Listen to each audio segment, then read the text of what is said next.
আরো একটি রেসিপির সাথে হাজির হয়ে গেলাম। একটা মিক্সিং বলে 1 বাটি ময়দা, নুন, চিনি আর সাদা তেল দিয়ে প্রথমে ময়ান দিয়ে নিতে হবে। ময়ান ঠিক হলো কিনা সেটাও দেখে নিতে হবে। এবারে উষ্ণ গরম জলে ডো বানিয়ে নিতে হবে। বেশি নরম নয়, রুটি বা ময়দার থেকে একটু শক্ত মতো। হাতে একটু তেল মাখিয়ে নিয়ে বেশ কিছুক্ষণের জন্য রেস্টে রাখতে হবে। কড়াইতে সর্ষের তেল দিয়ে জিরে ফোড়ন দিতে হবে। এখন সবজি দিয়ে নাড়াচাড়া করে নিতে হবে নুন হলুদ দিয়ে। এবারে জিরে গুঁড়ো, লঙ্কার গুঁড়ো, ধনে গুঁড়ো দিয়ে আবারও ভালো করে মিশিয়ে ঢেকে দিতে হবে। কিছুক্ষণ পর ঢাকা খুলে ছানা মিশিয়ে নিতে হবে। তোমরা চাইলে পনির দিতে পারো। ছানাটা ভালো করে মিশিয়ে নিয়ে সামান্য একটু জল দিতে হবে সেদ্ধ হওয়ার জন্য। আবার কিছুক্ষণের জন্য ঢেকে রাখতে হবে।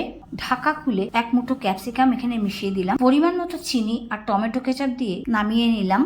তোমরা তোমাদের পছন্দ মতো সবজি ব্যবহার করতে পারো। এখন মেখে রাখা ডো থেকে একটু বড় আকারের লেচি কেটে বেলে নিতে হবে। বেশ বড় আকারের একটা রুটি বেলে নিতে হবে। রুটিটা পাতলা হবে, খুব মোটা হবে না। আগে থেকে যে ফিলিং তৈরি করেছিলাম সেটা মাঝখানে এইভাবে বিছিয়ে দিতে হবে। এখন কি একটু চেনা চেনা মনে হচ্ছে? ভাঁজটা দেখলেই মনে পড়ে যাবে। কিসের কথা বলো তো? হ্যাঁ বন্ধুরা, এটা মোগলাই পরোটা। আর মোগলাই পরোটা মানে ডিম।